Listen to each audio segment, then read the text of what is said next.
Hey there, friends. I am here with another Read Aloud story video for you. The book I'll be reading today, I'll read actually in two parts. So we'll read the first half now, and then I'll film myself reading the second half so you can watch it whenever you like, or you can have a little bit of a cliffhanger. The book I've selected to read to you is titled Bread and Jam for Francis, and it was written by Russell Hoban, and the pictures are by Lillian Hoban. I used to read this story when I was a little girl, and then I read it to my daughter when she was young.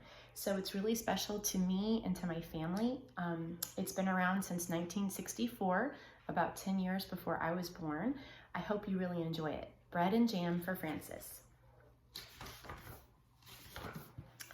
It was breakfast time, and everyone was at the table. Father was eating his egg, Mother was eating her egg, Gloria was sitting in a high chair and eating her egg too.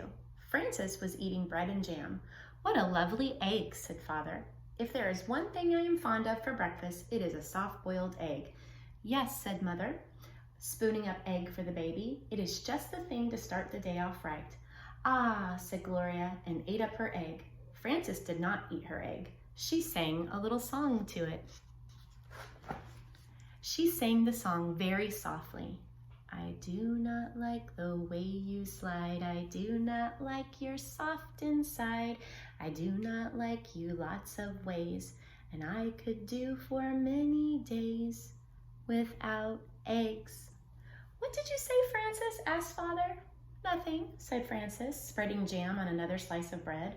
Why do you keep eating bread and jam? Asked Father, when you have a lovely soft-boiled egg. One of the reasons I like bread and jam, said Francis, is that it does not slide off your spoon in a funny way.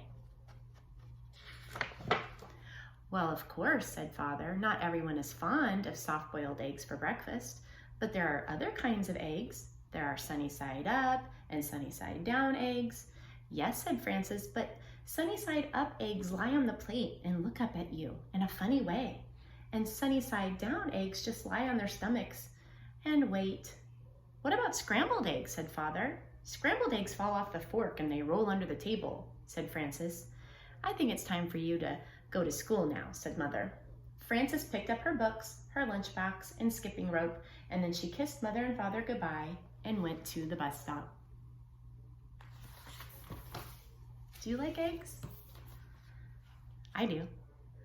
While she waited for the bus, she skipped and sang, Jam on biscuits, jam on toast. Jam is the thing that I like most. Jam is sticky, jam is sweet, jam is tasty, jam's a treat. Raspberry, strawberry, gooseberry, I'm very fond of jam.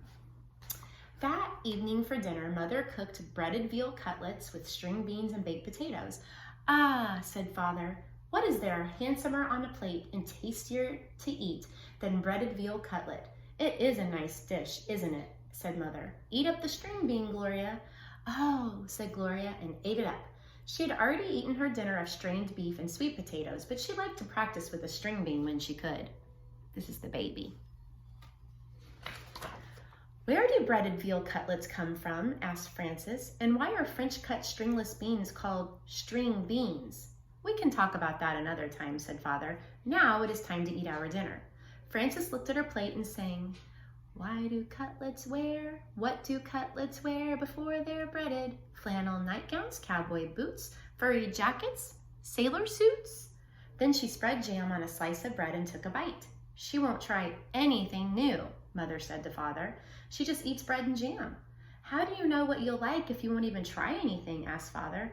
Well, said Francis, there are many different things to eat, and they taste many different ways. But when I have bread and jam, I always know what I'm getting, and I'm always pleased.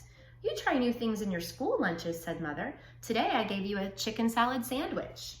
There now, said Father to Francis, wasn't it good? Well, said Francis, I traded it to Albert. For what? Said Father. Bread and jam, said Francis. She only eats bread and jam.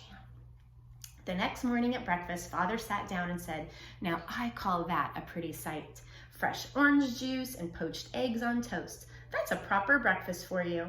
Thank you for saying so, said Mother. Poached eggs on toast do have a cheery look, I think. Francis began to sing a poached egg song. Poached eggs on toast, why do you shiver with such a funny little quiver? Then she looked down and saw that she did not have a poached egg. I have no poached egg, said Frances. I have nothing but orange juice. I know, said Mother. Why is that? Asked Frances. Everybody else has a poached egg. Even Gloria has a poached egg, and she's nothing but a baby. But you do not like eggs, said Mother, and that is why I did not poach one for you. Have some bread and jam if you're hungry. So Frances ate bread and jam, and she went to school. When the bell rang for lunch, Frances sat down next to her friend Albert. What do you have today? Said Frances. I have a cream cheese, cucumber, and tomato sandwich on rye bread, said Albert, and a pickle to go with it, and a hard-boiled egg, and a little cardboard shaker of salt to go with that, and a thermos bottle of milk, and a bunch of grapes and a tangerine, and a cup custard, and a spoon to eat it with. What do you have?